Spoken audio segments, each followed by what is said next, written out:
मुफ्ती सिराज हकीम साहब के official channel को सब्सक्राइब करें। इतनी कुर्बानी के बाद, इतनी दावत के बाद, इतनी मुशक्कत के बाद लाजिम बात है एक बंदा इतनी मेहनत करे, उस पर नबी की मेहनत, एक आम आदमी की मेहनत नहीं, नबी की मेहनत हो और उसको डायरेक्ट हुक्म अल्लाह की तरफ से मिले और वो तौहीदियों का बाप हो, काबतुल्लाह का मेमार हो, काबतुल्लाह का बिस्तरी हो। अभी भी आप जाएंगे ना तो यहां काबतुल्लाह का दरवाजा है, काबतुल्लाह के दरवाजे के बिल्कुल बराबर में सीधे साइड में आपको मकाम इब्राहिम नजर आएगा। शीशे में बंदे आपने नेट में देखा होगा, उसमें झांक के देखें, हजरत इब्राहिम अलैहिस्सलाम के पांव के नक्शे मुबारक वहां पे मौजूद है। माशाल्लाह कितने इतने बड़े बड़े नक्शे।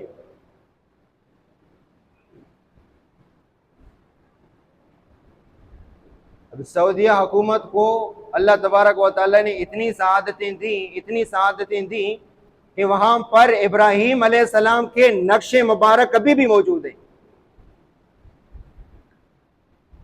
लेकिन अभी हालिया दिनों में आपने देखा ये जो नया हाकिम आया है, उसने इंडियन कोई अदाकारे को ये कहा कि आप भी अपने हाथों का नक्श हमारे मुल्क में कायम करके चले जाएं अपनी यादगार के तौर पर। नेट में भी आपने देखा है कि उसने दोनों हाथों का नक्श वहां पे रखा। यानी इतने बहुत बड़ी हस्ती हजरत इब्राहिम अलैहिस्सलाम जैसी, उसके कदम मुबारक, अब शुक्र है कि उसको इब्राहिम अलैहिस्सलाम की मकाम इब्राहिम के पास नहीं रखा उस नक्श को। लेकिन याद रखिए अल्लाह का घर है, अल्लाह गंद कचरा साफ करेगा। किसी जमाने में अबू जहल भी तो मुतवल्ली था ताकि नहीं था, अपने आप को ये कहता था कि मैं मुतवल्ली हूं, काबतुल्लाह का मुतवल्ली, अल्लाह के घर का मुतवल्ली। कि अल्लाह तबारक व तआला गंद कचरा को साफ करेगा।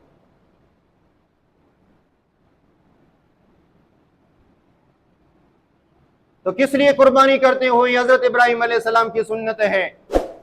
लेकिन याद रखो, आपको ये कहा कि कुर्बानी भी उस बंदे की कबूल होगी जिसका नजरिया और अकीदा भी इब्राहिम अलैहिस्सलाम वाला, तौहीद वाला नजरिया होगा, उसकी कुर्बानी कबूल होगी। ऐसा नहीं है कि आपने 10 लाख का जानवर ज़बह किया और जहां पे आपने शिर्क का दरवाजा देख लिया वहां झुक गए, तो ये कुर्बानी काबिल कबूल नहीं होगी। जहां पे बड़ा झंडा देखा उसके सामने सर झुकाया, ये तो इब्राहिम अलैहिस्सलाम की तो सुन्नत नहीं है। इब्राहिम अलैहिस्सलाम की सुन्नत ये है, कहा मेरा रब वो है अल्लज़ी खलक़नी फ़हुव यहदीन, जिसने मुझे पैदा किया, जिसने मुझे रास्ता दिखाया। वल्लज़ी हुव युतिमुनी व यस्कीन, अल्लाह मेरा वो है जो मुझे खिलाता है, वो मुझे अल्लाह पिलाता है। व इज़ा मरिज़्तु फ़हुव यशफ़ीन, जब मैं बीमार होता हूँ तो शिफा मुझे अल्लाह देते हैं। ये मेरा रब है। इब्राहिम अलैहिस्सलाम का नजरिया, ये मेरा अकीदा है।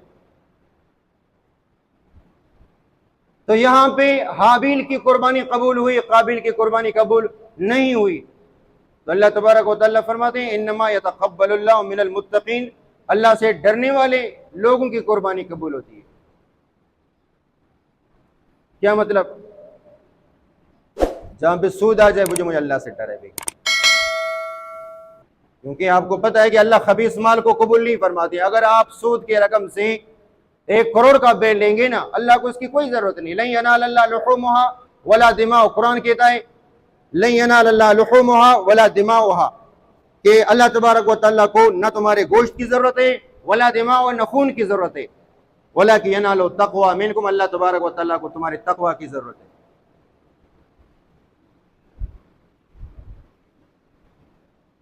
सूदी रकम, अगर आपके कुर्बानी में ऐसा कोई एक बंदा भी शरीक हो जो सूद का काम करता हो, सबकी कुर्बानी नाकाबिल कबूल है। लिहाजा सूदखोर को आप देखो, दुनिया के अंदर ये होता है कि हम मामूली काम करते हैं, 1000 बार सोचते हैं दुनियावी कामों में, तो दीनी कामों में तो हम क्यों नहीं सोचते? फिर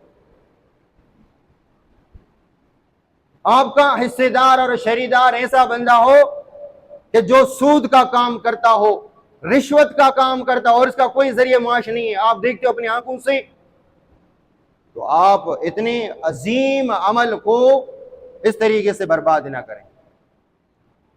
आपको पता है कि कुर्बानी कितना अजीम अमल है कि अल्लाह के नबी सल्लल्लाहु अलैहि वसल्लम ने इरशाद फरमाया, एक एक बाल पर अल्लाह तबारक व तआला आपको नेकी अता फरमाए।